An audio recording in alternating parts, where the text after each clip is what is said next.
everything so that everything has that messaging capability. So it's not one thing anymore. There's not going to be one replacement. It's going to be everything replaces it. Yeah, Genevieve? Oh, I violently agree with him for the moment. Wow. I know, it won't last. I'll talk myself out of it. You know, I mean, it strikes me there's a series of places where the replacements become interesting. One of them is certainly, you know, all the instant messaging capacities, which let people have the kind of conversation that doesn't need to be in email, which really is, where's the loo? Come get coffee with me. Oh my God, I can't believe he's wearing that again.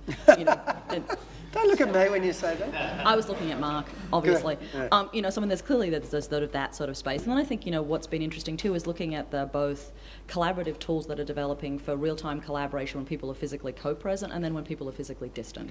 So everything from kind of the telepresence and video conferencing things to interactive boards, interactive tables. I mean, those start to create some things that email never did, which was a kind of a sense of both real-time presence and real-time interaction. And those are some of the places that I think, you know, there's really interesting stuff happening. Alistair? I think that the principles we've seen in sort of the emergence of social software in the consumer space will have a very big impact on business communications. You know, I think people are, and the customers we're talking with are looking for tools, not so much to replace the messaging element of communication, but to actually allow expertise location, to build up metadata about networks, to understand, you know, we did a study in a call center where the social graph actually showed the 3 people in the call center that were getting anything done.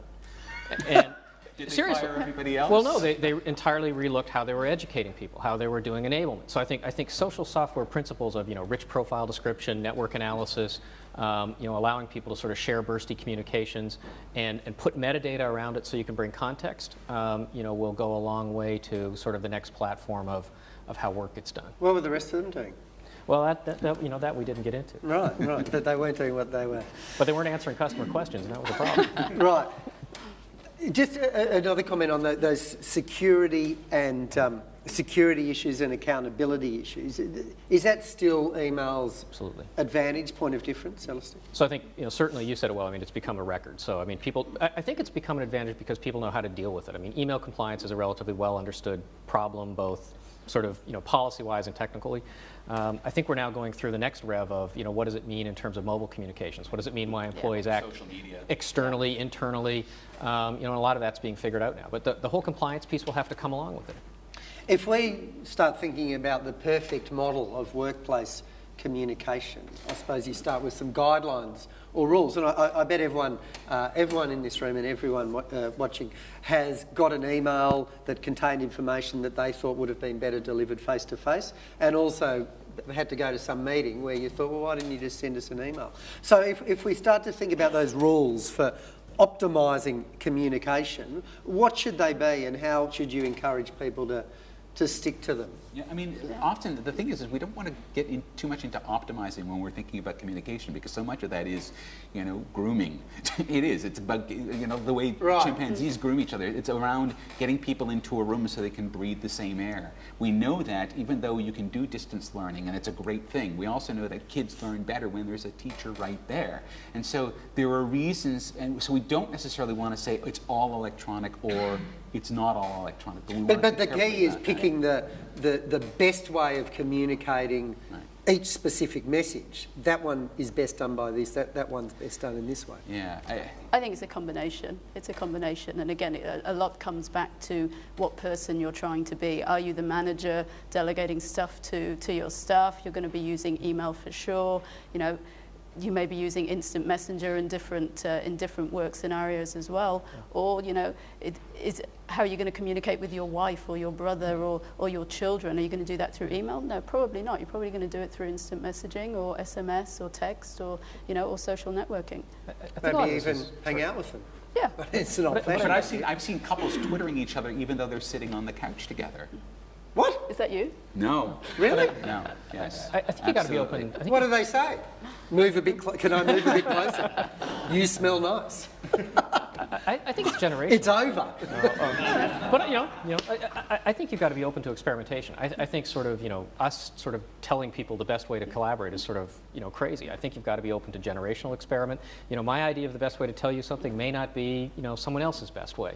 So I think you've got to be really careful to prescribe here. I think you've got to give people, you know, tools to experiment and let you know, let sort of things find their own way. I mean, there's a generation of children who understand OS and UI, you know, more so than, you know, when when we were introduced to email, right? So, what's going to be coming into the future and the way we message, it's probably something we haven't even imagined at this point. But, the fact that you can have, a 5-year-old pick up either a smartphone or use a computer is really, it really shows how far it's evolved.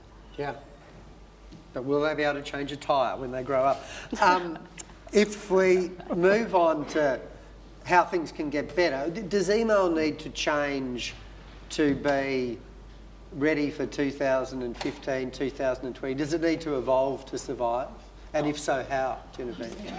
I mean, I wonder if it's also, kind of where this conversation is threading, right? I mean, I wonder if it's also about the fact that these tools are relatively new. I mean, we treat them like email. It's been around long enough that we can be kind of dismissive about it, but we should remember this is a workplace tool of less than arguably 20 years in the making. The same with the internet, the same with mobile phones. And we have a kind of a cavalier relationship to them that suggests somehow these are so passé, we can move on to the next thing. And I'm always kind of struck by the fact that it takes us a while as a culture, as a workplace, to kind of work out what our own cultural organisational rules are going to be. And some of that's about the development of kind of social rules. It's about etiquette and norms and about, is it okay to send an email that you don't sign? Do you need to say something nice at the end? Yeah. Is it like writing to your mother, love you, oh, you look really nice today, dear. I mean, does it have to be warm and comforting? Can it just be a short burst? What the organisational culture looks like, I suspect, is as much still in play. I mean, it's all the things about, is it okay to send email and expect an answer on a weekend? Do you set an out of office when you're only going to be gone 2 hours? Do you have an expectation that everything is turned around in 24 hours? What kinds of emails need, if you're on the CC line, not the subject line, do you expect to answer? But there's a whole lot of things where I think it's not about whether quote unquote email evolves, but it's about what social rules we develop both as organisations and as a culture about how you choose to incorporate the stuff. Yeah. I look at this sort of from what my customers are trying to get done. They're not, the conversations are never about we'd like this in email or we'd like not that in email. The conversations are about how they're structuring themselves globally, how they're trying to attract talent, how they're trying to locate expertise, how they're trying to solve customer problems faster.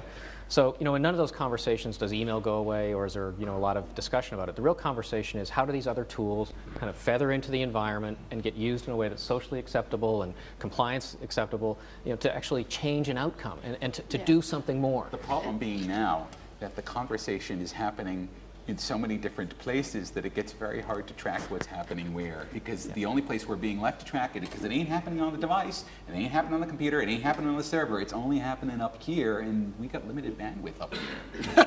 So that's the thing that's breaking more than anything else. Reintroducing a context. But in a way, that's the key to the conversation, isn't it? That it is the conversation. To put the brain ahead of the technology, and to remember that the technology is there not because it's great, but because it can help us. Yeah. Have we? But it's helping us so much that we're starting to get a little almost. But we talk about absent-minded about where all the pieces of it are. But we talk about email, but really the functionality that we have, do we really use all of that? So I mean, I think it's very easy to sit back and take a position on something like email, but if we sit down and assess whether we're actually using all of the functionality to really help us with, all of that stuff that's in our brain, my guess would be no. No, probably true. Right. So when are any of you able, do you think, at this point, to come up with some better ways, specific solutions, as to how we can better communicate with each other? I mean, it's all very true and all very nice to say, well, we'll evolve into it. We don't want to tell people what to do, but I want to ask you to tell us what to do. So I think you'll see, so some of the... So be clear, this is an opportunity to tell him what to do. Yeah, tell me what to do. Oh boy, I don't know you well enough yet. So I think you'll sort of see... I feel you do. All right, well I think you'll see, the experiments we're running are how do you sort of, reinvent to a certain degree the inbox. So the inbox becomes a provider of context. It has, the filtering isn't put on you, the system gets smarter. It becomes open to lots of different inputs. It becomes more than a link page to all sorts of other systems, but you can deliver things in context for speed. So I think the expectation should be, email's not going away, but that inbox is pretty valuable mental space.